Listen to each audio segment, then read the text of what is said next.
പാലക്കാട് നെന്മാറ പോത്തുണ്ടിയിൽ പുഴ കരകവിഞ്ഞൊഴുകി പേഴുംപാറ ചാത്തമംഗലം റോഡിൽ വെള്ളം കയറി. റോഡിലൂടെയുള്ള ഗതാഗതം താൽക്കാലികമായി നിർത്തി. വെള്ളം കയറിയ പുത്തൻതോട് ഭാഗത്തെ 4 വീടുകളിലുള്ളവരെ മാറ്റിപ്പാർപ്പിച്ചു. ചുള്ളിയാർ ഡാം തുറന്നു. സാജിദ് അജ്മൽ വിശദാംശങ്ങൾ നൽകും. സാജിദ്, എന്താണ് സ്ഥിതി? സൈഫുദ്ദീൻ, പാലക്കാട് ജില്ലയുടെ ഏതാണ്ട് എല്ലാ ഭാഗത്തും ശക്തമായ മഴ തുടരുകയാണ്. പോത്തുണ്ടി ഡാം നേരത്തെ തന്നെ തുറന്നിരുന്നു. ഇത് കുറച്ചുകൂടി ഉയർത്തേണ്ടി വന്നു ഷട്ടറുകൾ.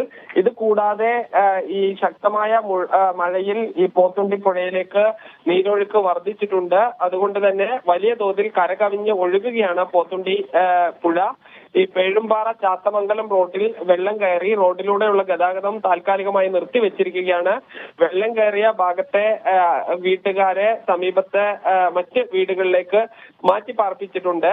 നെല്ലിയാമ്പതിയിൽ വിനോദസഞ്ചാരികൾക്ക് സമ്പൂർണ്ണ വിലക്ക് ഏർപ്പെടുത്തിയിരിക്കുകയാണ്. ഈ നെല്ലിയാമ്പതിയിൽ മണ്ണിടിച്ചിൽ ഉണ്ടാവാനുള്ള സാധ്യത കൂടുതലാണ്. ചെറിയ തോതിൽ മണ്ണിടിച്ചിൽ ഉണ്ടാവുകയും ചെയ്തിരുന്നു. അതുകൊണ്ട് തന്നെ നെല്ലിയാമ്പതി ചുരം വഴിയുള്ള യാത്ര പൂർണ്ണമായും നിരോധിച്ചിരിക്കുകയാണ്. നെല്ലിയാമ്പതിയിലെ തദ്ദേശീയരായ ആളുകൾക്ക് ഈ പകൽ സമയത്ത് യാത്ര ചെയ്യാം. വിനോദസഞ്ചാരികൾക്ക് ഒരു സമയത്തുമില്ല.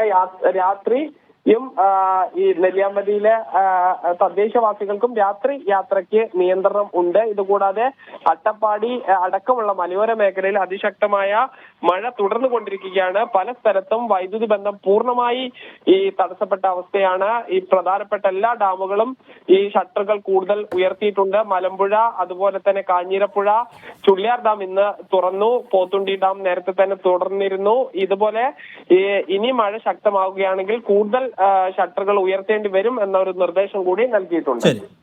സാജിദ് അജ്മലാണ് പാലക്കാട്ട് നിന്ന് വിശദാംശങ്ങൾ നൽകി.